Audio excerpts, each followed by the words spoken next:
구독자 여러분 안녕하세요. 오늘은 웰다잉에 관련된 이야기를 좀 해볼까 합니다. 우리가 그 웰다잉이라는 게 이제 그 영어로 글이 되어 있어 그런데 어떻게 잘 죽음에 대한 준비를 할 거냐 그런 이야기가 되겠지요. 근데 그 여러 가지 그 웰다잉의 방법론 중에서 묘비를 명을 써놓고 돌아가신 분들이 참 세상에 많습니다. 요즘은 뭐 화장을 한다 해도 또 묘비를 세우는 데도 있고요.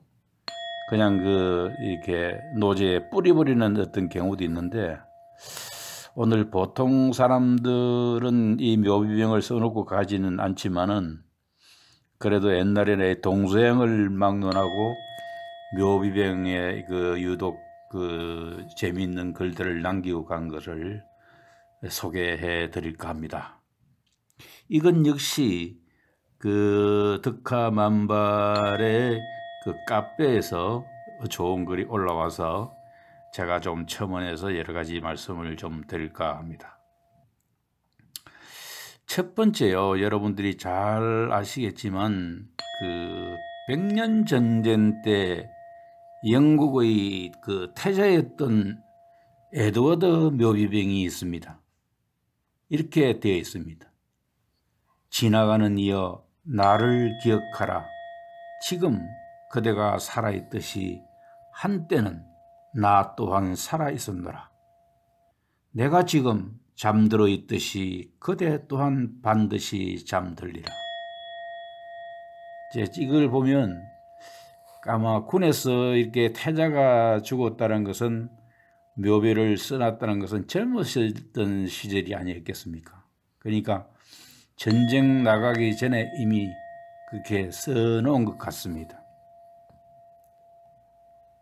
그것처럼 우리가 지금 꼭 70, 80이 넘어서 수명이 다 해서 이렇게 천년을 다 누려서 천수를 누려서 돌아가신 분들도 있지만, 일찍 돌아가신 분들도 오늘 이 묘비명은 같이 한번 귀담아 들어두시는 것도 좋을 듯 합니다. 두 번째, 유럽을 정복한 알렉산더 대왕의 묘비명입니다. 이렇게 되어 있습니다. 내가 죽거든 나를 땅에 묻을 때 손을 땅 밖으로 내놓아라. 천하를 손에 쥐었던 이 알렉산더도 떠날 때는 빈손으로 갔다는 것을 이 세상 사람들에게 알려주기 위함이다. 이 속에는 여러 가지 함의가 있겠죠. 여러분들이 우리 동양에서는 공수래, 공수거라는 말로 표현되기도 하지만, 그 깊은 뜻은 너무 욕심 부리며 살지 마라. 죽을 때는 다 이렇게 빈손으로 가라는 것이다. 그런 이야기를 우리한테 일깨워주는 묘비병이 되겠습니다. 그리고 세 번째가 헨리 8세의 딸로서 왕위에 오른 엘리자베스 1세의 묘비명입니다.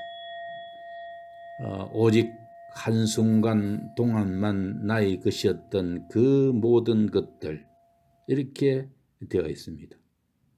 아쉬움을 남긴 한마디겠죠. 그 다음에 네 번째,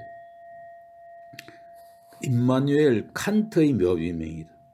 칸트는 수십 년 동안 규칙적으로 산책했던 것으로 유명합니다.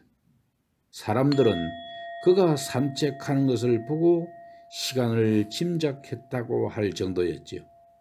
그랬던 칸트도 임종이 가까워지자 침대에 누워 있을 수밖에 없었습니다.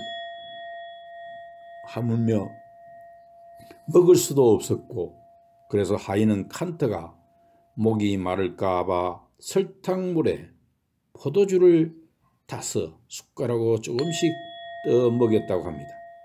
그런데 어느 날 칸트는 더는 그것을 마시고 싶지 않다는 뜻으로 이제 그만이라고 말했습니다. 그것이 칸트가 남긴 마지막 말이기도 합니다. 그 다음에 다섯 번째로 그리스인 조로바 아시죠? 조로바의 저자 그 니코스 카찬차키스라는 사람의 그 묘비명인데요. 나는 아무것도 바라지 않는다. 아무것도 두려워하지 않는다는, 그리고 나는 자유다. 이렇게 묘비명이 되어 있습니다. 참 뜻하는 바가 많이 있겠죠. 나는 아무것도 바라지 않는다. 나는 아무것도 두려워하지 않는다. 나는 자유다. 그 다음에 여섯 번째로 그 미국의 여성 작가 제인 로터의 묘비명인데요. 삶이란 선물을 받았고 이제 그 선물을 돌려주려 한다. 어떻습니까? 우리가 살면서 삶을 선물이라고 생각해보고 산 적이 있나요? 그리고 그 삶이라는 선물을 돌려주려고 한다는 것이 이 여성 작가 제인 로터의 묘비명입니다. 참 정말로 작가다운 묘비명이네요. 그녀는 남편에게 쓴 유언에 당신을 만난 날은 내 생에 가장 운 좋은 날이었다고 전했습니다. 죽음 앞에서도 의연하고 살아있는 사람을 배려하는 모습이 감동을 주지 않는지.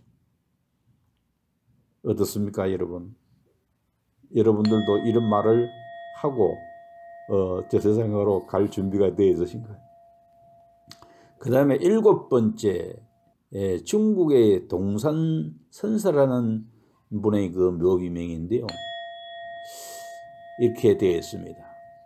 이 생은 멋진 여행이었다. 다음 생은 어떤 여행이 나를 기다리고 있을까? 동산선사라는 분은 살아있을 때는 철저하게 삶에 충실하고 죽을 때는 철저하게 죽음에 충실하라고 가르쳤다고 합니다. 그 다음에 여덟 번째, 버나드 쇼. 여러분 버나드 쇼 너무 잘 아시죠? 그는 1950년 사망할 때까지 극작가, 평론가, 사회운동가 등의 폭넓은 활동을 하면서 1925년에 노벨 문학상을 받았습니다. 당시 인기 절정이었던 무용가 이사도라 덩컨이 저와 같이 뛰어난 용모의 여자와 당신처럼 뛰어난 자질의 남자가 결혼해 2세를 낳으면 훌륭한 아기가 태어날 것이라며 구원의 편지를 보내오자 버나드 쇼는 나처럼 못생긴 용모에 당신처럼 멍청한 아이가 태어날 수도 있지 않겠소라고 거절했다고 합니다.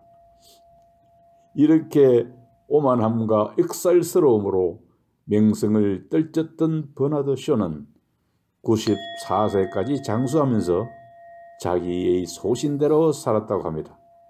하지만 그가 남긴 묘비명인 무척 충격적입니다. 네, 우물쭈물하다가 이렇게 될 줄 알았다. 그는 동서양에 걸쳐 명성을 떨치고 이미 있는 삶을 살다간 문인이요 철학자며 노벨상까지 받은 인물인데 이런 사람이 자기의 삶을 되돌아보며 우물쭈물했다고 자평한 것이죠. 어떻습니까, 여러분? 이런 분들의 묘비를 들어보면 지금 우리가 나이 불문하고 30대가 되었던 40대가 되었던 50대가 되었던 일선에서 사회생활에 몸담고 있는 여러분들도 한번 미리 자신의 묘비명을 한번 써놓으면 어떨지요. 이렇습니다. 참으로 그 유명 인사들의 묘비명도 다양하지만 세월이 유서같이 흘러가고 있음을 아무도 막을 수가 없습니다. 앞으로 남은 시간은 더 빨리 지나갈 것입니다. 그런데 사람들은 영원히 살 것처럼 살다가 임종에 다가와서야 후회들 하곤 하지요. 우리 미리미리 죽음을 연마하고 웰다잉을 준비하며 모두가 나이 관계없이 묘병이라도 써놓으면 죽음에 이르러 종종 걸음을 치러지는 않겠죠. 어떻습니까, 여러분? 한번 깊이 되뇌어 보시기 바랍니다. 감사합니다.